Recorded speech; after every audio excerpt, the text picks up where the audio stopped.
Dan pemirsa, kini kita beralih ke informasi lainnya. Ada ribuan calon jemaah umroh asal Sulawesi Selatan yang terancam gagal berangkat ke Tanah Suci. Pasalnya Biro Travel yang akan memberangkatkan mereka dilanda konflik internal. Kita bergabung bersama dengan kami, Elita Mega, langsung dari Makassar, Sulawesi Selatan. Elita, selamat siang. Bagaimanakah perkembangan kasus mengenai travel umroh yang kabarnya gagal memberangkatkan sejumlah jamaah calon umroh? Ya, Wida, memang betul sekali di daerah Makassar, Sulawesi Selatan terdapat 1.100 jemaah umroh yang terancam gagal diberangkatkan umroh. Dan kini kantor yang terletak di Jalan Hertasning di perumahan mewah tersebut keadaannya sepi dan tertutup, tidak ada aktivitas pekerja di kantor ini. Namun sejumlah nasabah masih tetap terus berdatangan dengan harapan agar masih dapat diberangkatkan ibadah umroh. Namun sementara itu, Travel Haji dan Umroh PT Salapang Internasional cabang yang ada di Bulukumba beberapa hari lalu sudah melakukan proses, beberapa hari lalu para jemaah umroh sudah melakukan protes dan mengancam pihak Travel Salapang akan melaporkan masalah ini ke polisi. Calon jemaah umroh Bulukumba, daerah Sulawesi Selatan, ramai-ramai mendatangi agen PT Salapang Internasional cabang Bulukumba. Mereka meminta uangnya dikembalikan atau dapat diberangkatkan umroh. Namun pihak agensi dari PT Salapang Internasional sendiri yang ada di Bulukumba mengatakan bahwa masalah ini di luar dari tanggung jawabnya, karena agen di daerah hanya bertugas mencari nasabah saja yang nantinya dia akan dilaporkan di kantor pusat yang ada di kota Makassar. Ya, Widya. Sudah adakah janji atau bentuk pertanggungjawaban dari PT Salasar itu sendiri, Elita? Ya, Widya, bila kita melihat ada 1.100 dari jemaah umroh yang ada di kota Makassar ini saat ini sudah terlantar, tidak diberangkatkan.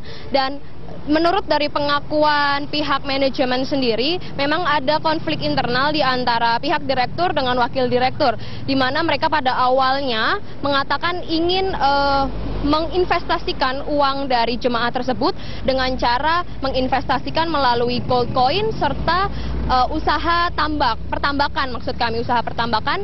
Dan saat ini untuk mengetahui lebih jelasnya seperti apa, berikut liputannya.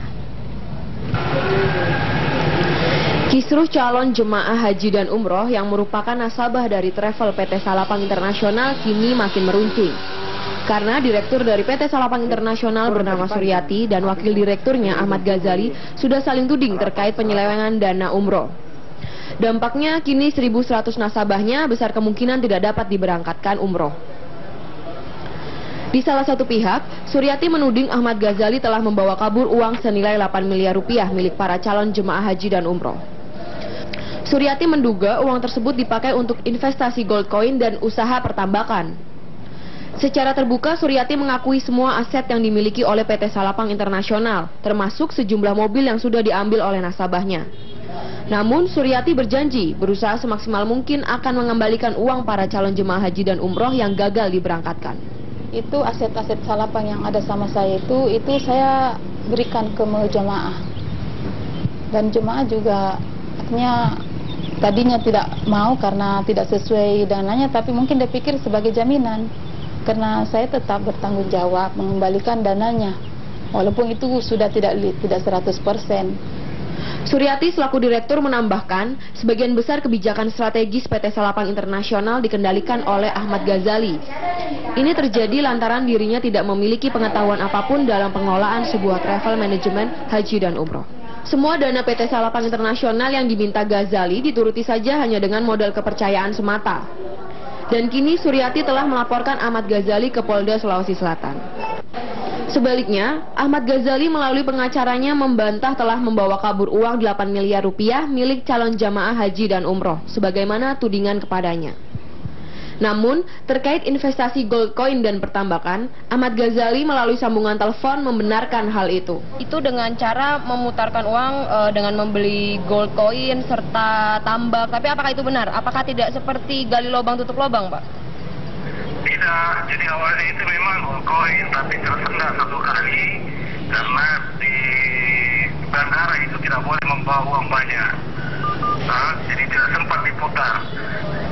Sempat kita rencanakan yang namanya tambang, tapi belum berjalan, sudah macet kayak begini. Bukan lubang tutup lubang, subsidi silang namanya. Tetapi setelah itu saya diangkat,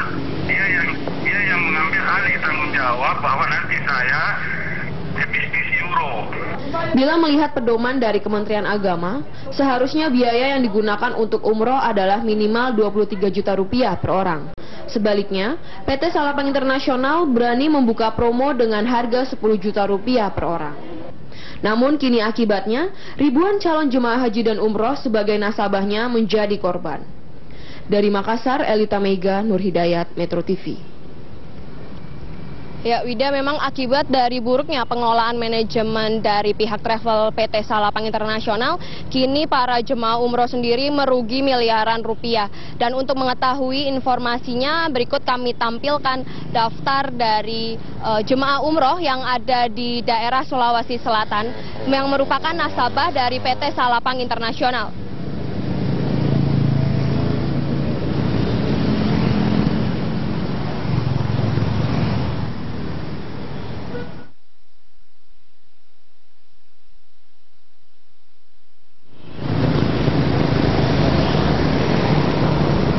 Ya, Widya, itulah berita yang dapat kami sampaikan mengenai adanya travel umroh bodong yang ada di daerah Sulawesi Selatan. Kembali ke studio. Baik, terima kasih rekan Elita Mega melaporkan langsung dari Makassar, Sulawesi Selatan. Selamat kembali bertugas.